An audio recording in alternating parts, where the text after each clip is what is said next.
Ahora estamos en contacto y agradecemos por la atención con la doctora Analía Rearte, quien es la directora nacional de epidemiología de nuestro país, dependiente del Ministerio Nacional de Educación. ¿Cómo le va, doctora? Muchas gracias por atender a Telediario Federal. Buen día, ¿cómo están? Bien, bueno, preocupados por esta situación, por los brotes de contagio, por los números de contagiados que tiene nuestro país. Si bien uno los mira y los analiza con lo que sucede en países vecinos, en otras partes del mundo, estamos dentro de un número, si se quiere, entre comillas, que no es tan grave. Pero cómo ha ido creciendo en los últimos días, ¿estamos transitando lo peor de la pandemia, doctora? Estamos en una etapa complicada, digamos. Nosotros, debido a las medidas que se tomaron oportunamente y tempranamente, hemos tenido durante estos últimos meses un transcurrir de esta situación con un aumento de casos, digamos, que controlable, que no ha saturado el sistema de salud, que era uno de los principales objetivos, y que nos ha dado tiempo para prepararnos, para preparar el sistema de salud, para prepararnos desde las áreas de epidemiología para dar respuesta, ¿sí?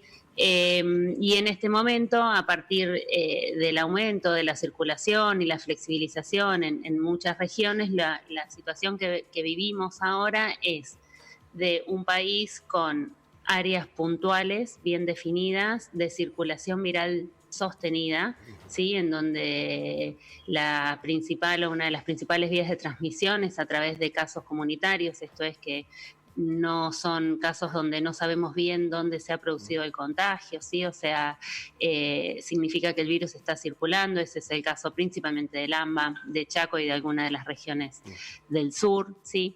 Y después lo que estamos viendo en el resto del país es que se están empezando a producir brotes con transmisión principalmente a partir de conglomerados. ¿Qué es un conglomerado?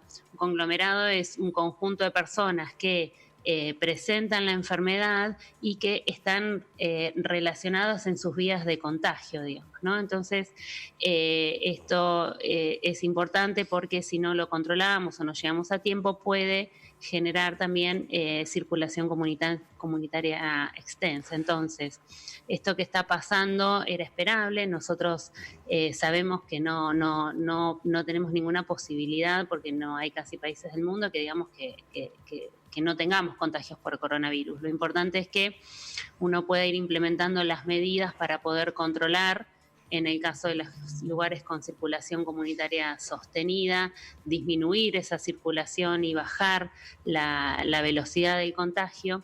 Y en el resto de las áreas en donde principalmente se da a través de brotes o conglomerados, trabajar fuerte, rápida y oportunamente para poder controlar esos conglomerados, porque esto va a seguir pasando, digamos. O sea, vamos a seguir teniendo brotes, ya hay transporte, hay movimiento entre una jurisdicción, entre otra. Entonces es esperable que tengamos en el país, digamos, en todas las provincias, casos, y a partir de estos casos que se generen brotes. El comportamiento del virus es de esta manera, doctora. De una zona blanca se puede pasar a una zona roja por un descuido, por una irresponsabilidad, por lo que sea, pero es una propagación muy repentina. ¿Hay que aprender a convivir con esa situación, con esa posibilidad? Sí, es lo que nosotros sabemos que va a pasar, digamos, se van a generar brotes. De hecho, en muchas provincias hoy tienen brotes conglomerados importantes, ¿no? Que hacen que se tengan que tomar medidas incluso de distanciamiento o restricción de actividades que ya se habían habilitado, y de mucho trabajo del sistema de salud para ir a bloquear esos brotes, ¿sí? La realidad es que este tiempo dio que tuvimos que preparándonos, dio tiempo para que los sistemas de salud puedan prepararse no solo a nivel del aumento del número de camas de terapia y del personal de salud, que eso se hizo y por suerte muy bien para poder dar respuesta, sino también a que los equipos se puedan preparar para generar las acciones de controles de brote, que es lo que está sucediendo en varias de las provincias del país. El programa Detectar, ¿se puede ampliar al interior del país? Bueno, ya se está utilizando en Chaco, tengo entendido, pero ¿es posible llevarlo a los distintos brotes de las provincias? Sí, sí, en realidad el programa Detectar no es un programa en sí, sino que es una estrategia.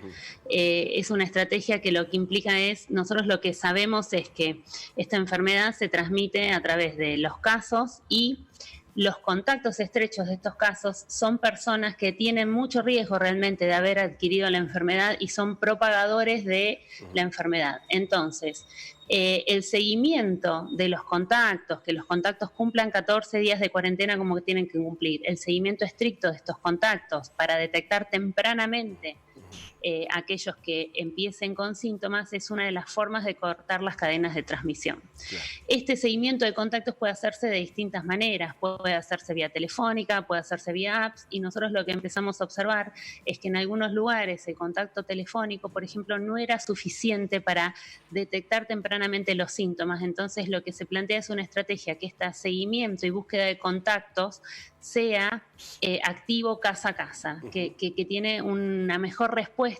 en donde detectamos más rápidamente los casos. Hemos tenido muy buenas experiencias en Ciudad de Buenos Aires y en Provincia de Buenos Aires implementando metodologías activas de rastreo de contactos que ha logrado disminuir realmente la transmisión en algunos barrios particulares. Esto que nosotros llamamos detectar, muchas de las provincias, por ejemplo en Córdoba, tienen un muy buen programa de búsqueda activa de contactos, ¿sí? O sea, muchas provincias lo implementan, por ahí no con el nombre Detectar, pero en realidad Detectar es una estrategia activa de ir a buscar los contactos estrechos para detectar rápidamente y cortar la transmisión. Hablando de estrategia, la cuarentena, más de 100 días, en algunos sectores muy críticos a esta estrategia. ¿Cómo lo observan desde el Ministerio? ¿Es la forma, es la única medida que hay? Es complicado, es difícil, nosotros lo sabemos. Realmente hoy por hoy lo único que se sabe y que está probado que puede disminuir y limitar las cadenas de transmisión son estas dos cosas que estamos hablando. Las medidas de distanciamiento social, llámese cuarentena en cualquiera de sus fases, y el aislamiento de los casos y las cuarentenas y control activo de los contactos. Entonces es un combo que se está implementando en algunos lugares con más estricto y con más restricciones porque tienen una circulación bastante más activa, y en otros lados por ahí más laxo, pero hoy por hoy es la única estrategia que tenemos. Entonces estamos todo el tiempo como en un tratando de buscar la mejor manera, sabiendo que lo difícil que es ya a esta altura el cumplimiento de este tipo de medidas. ¿Flexibilizar en este momento puede estallar? Hay que ir muy despacio porque el virus va aumentando de acuerdo a la circulación de las personas. Si bien nosotros ampliamos muchísimo el sistema de salud para dar respuesta, este virus ha puesto en jaque a los sistemas más robustos de todo el mundo, con lo cual nosotros tenemos que seguir logrando que la transmisión baje para que no se tense el sistema de salud. ¿Estamos en el pico, doctora, o es imposible saberlo? Y eso es lo que nunca podemos saber, porque como primero que es una enfermedad nueva y no está librada a la evolución natural, estamos continuamente actuando sobre la evolución natural. Entonces, como uno continuamente toma medidas para cambiar el rumbo, la realidad es que nunca sabemos cuándo va a ser el pico. Esperemos que de acá en adelante podamos mejorar la situación. Uno mira siempre lo que ha sucedido en Europa, algunos pequeños brotes que han tenido, algunos segundos brotes, pero menores según se entiende. Esto una vez que pasa, ¿qué es lo que sucede? ¿Se sabe o también es mucha incertidumbre? También es incertidumbre, pero sí es lo que vos estás diciendo, no solo ahí. En Australia han vuelto a cuarentena estricta en algunas provincias, Israel lo está pensando también, digamos, o sea, se vuelven a generar brotes después de un periodo por ahí de calma, así que eso tendremos que ir transitando, ir diseñando las estrategias para, como decíamos, limitar la circulación sin el objetivo de eliminarla, pero sí de limitarla y disminuirla al máximo. Doctora Analía Rearte, muchas gracias por el contacto con Telediario Federal, ha sido muy amable. Gracias a ustedes. Hasta luego.